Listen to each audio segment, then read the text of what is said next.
Welcome back to Bourbon Barrel Talk. I'm your host, Scott Minton. Today, we are sitting down for the 12 days of OFO. We are on day number 5. Josh, what are we trying today? On the 5th day of Old Foe, my liquor store sold to me in 1897 bottled in bond Old Forester 100 proof from the Whiskey Row series. Bottled in bond, right? That's correct, sir. 100 proof, bottled in bond. So, Tyler, this is a really good question for our listeners that may not know. What does bottled in bond mean? Great question, and I love how it is so closely tied to Old Forester being, Georgia's initial efforts towards quality and consistency back in 1870. Were very influential. A lot of people followed suit, but some of those old habits died hard. There were still nefarious things going on with bourbon at the time, people trying to make a quick, cheap buck, etc. And so another group, Colonel E.H. Taylor and his constituents got fed up with it, and they lobbied Congress for the Bottled in Bond Act, which, there are a few stipulations. It deemed that your bourbon must be the product of one distiller, one distilling season, deemed that it was bottled at 100 proof. It was also guaranteed that it was aged 4 years in a government bonded warehouse, typically your own warehouses that they just put a new padlock on. But it was definitely a landmark event in American history, being that it was the first Consumer Protection Act in American history. And that is even 9 years before we get the Food and Drug Act. So before we knew what was in aspirin or mascara or anything else that we were putting in or on our bodies, we knew what was in our bourbon. So priorities, obviously. Just another way that bourbon was leading the industry standards for regulation. Absolutely. So this bottle here, just to give a little description of it, very similar to all of the other Whiskey Row series bottles. This one has the white front. It's got 1897 on it. And this one has a green tax strip on it. So the strip that goes across the cap or the cork, it's green. So not to be confused when you're going to the liquor store and you're looking at rye whiskey and everybody gets confused and says, oh, is the 100 proof 1897, is that a rye? It's not. It just has a green tax strip on it. So if you go to the store, you're looking for it in the Whiskey Row series, don't be confused. It's not rye whiskey. However, when you pop this cork and you really go to nose this thing, it has a very strong pop to it. It's got almost something you might confuse the aroma with a really robust or a really strong nose on it. It just kind of hits you when you stick your nose in that glass or that Glencairn. So it will pop at you, and it may think, oh, there's something a little spicy to that. And then you go and you take your first sip on it. This one treats your tongue completely different, in my opinion, than the 1870 or even the 1910 or 20.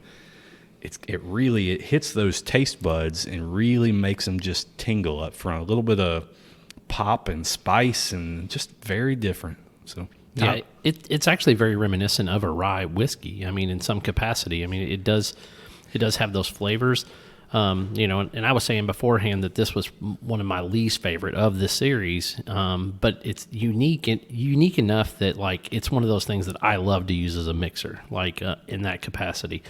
But I think almost the green tack strip, even though there's I think some technicalities behind that, then I'll let Tyler describe that. But it almost seems fitting because it does come off more like a rye whiskey, even though it's not a rye whiskey. Yeah, this one, first off, like Josh said, I just love the juxtaposition between the first two expressions in the Whiskey Row series, because this is a complete departure from 1870. Drinks completely different. It's more pepper and anise licorice up front. And then you get these beautiful fall spices, kind of your cloves, cinnamon, cedar, orange peel thing going on in the background, which does make it a great holiday fall winter bourbon. Also makes a killer old fashioned, but definitely if you like something a little more robust, something a little more along the lines of a rye with those fun kind of licoricey, anisey, peppery notes, then this is your go-to. And we're only jumping from 90 proof to 100 proof. So the way this does dance on your tongue, the way it finishes, gives you that big bump of spice on the back end. It's a complete departure. Two completely different personalities. You definitely get a little more attitude here. The green, we decided to stick with that. The original tax stamps were, white and green. So this being a bottled in bond, this is the only bourbon out of the Whiskey Row series, by the way, which is only 1 year old, because otherwise, if we batched between 4 and 6 years, it would not qualify as bottled in bond. So now, when you say 1 year old, you're not talking it's only been aged 1 year. It's the same year. Sorry, 5 years.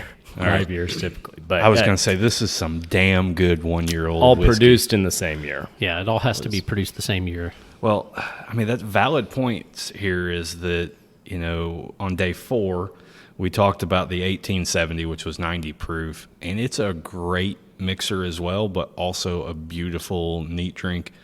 And the 1897, you can drink it any way you want it, and that's what's great about it is if you want to put it in some ginger ale and make a mule of some sorts or ginger beer, or if you want to drink it on an ice ball, it's you proof it down a little bit, and it's a beautifully smooth drink. But if you just want to drink it neat, it's not going to burn you. It's not going to give you that Kentucky hug that really finishes you off. Yeah, and that's actually what I did with the rest of it. I actually poured just a touch of some ginger beer in there, and man, it's got just a great flavor that really mellows with that, because that rye gives that nice sweetness, and it ties nicely to that spice that you get from the ginger. In my personal opinion, I think it's a really good mix of those two things going together. So I mixed mine up together and finished it off, the heavy pour that I did, and it is dang good.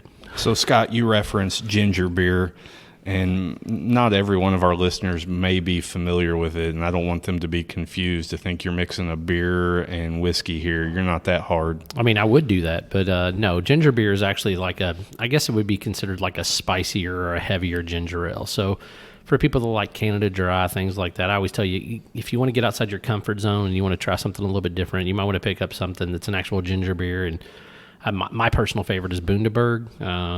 There's Cock and Bull. There's let's see. There's a few. What is it? It begins with an F, I think. Fleischmann's or Fleet or Fever Tree. Yeah. So there's quite a few that are out there.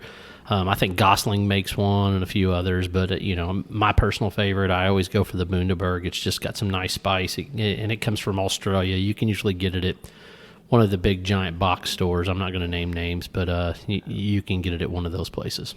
Awesome. So, on the 5th day of Old Foe, Whiskey Row Series gave to me a beautiful bottled-in bond with a green tack strip on it that is bourbon whiskey, not rye whiskey. 100 proof, bottled-in bond, 1897, beautiful pour. Absolutely. Tyler, anything on that? Nothing else? No, I agree, and thank you for sharing this Bundaberg spiced ginger beer. I will vouch for Scott. I had not had this holiday spiced ginger beer, and this makes a killer Kentucky mule with the fall spices that are going on in this 1897. So yeah, great mixer. Yeah, a fun one to pick up, and a unique sort of personality to the Old Forester lineup going on in this one. And it's a great intro to get people, in my opinion, to introduce them to a rye whiskey. Certainly. It's not necessarily a rye whiskey, it's a bourbon, but it's got enough rye and it's got enough of those flavors that I think if you're trying to get people to try that rye whiskey, I would say either this or the one we're going to try here in a couple of days, the 1920, I think are the two to go with if you're going to do that. So if you want to find us on Bourbon Barrel Talk, you can find us at on Instagram, on Facebook. You can email us at bourbonbarreltalk@gmail.com. Twitter, we got Twitter, right? Bourbon Barrel T1. Tweet. Yeah, and Josh loves Twitter, so if you want to find him on there, you can probably find him. He's probably got some secret code name that I forgot about, but I need an Old Foe fanboy Twitter handle. We probably do need to get an OFO Twitter boy. All right. Well, thank you all for being here today. Thank you. Make sure you're listening to all 12 days of Old Foe. Subscribe, check us out, tell your friends, download all our episodes. Have a good time, and I'm so glad you get to hear about the Old Foe that I love. Absolutely. Scott, Josh, and Tyler signing off.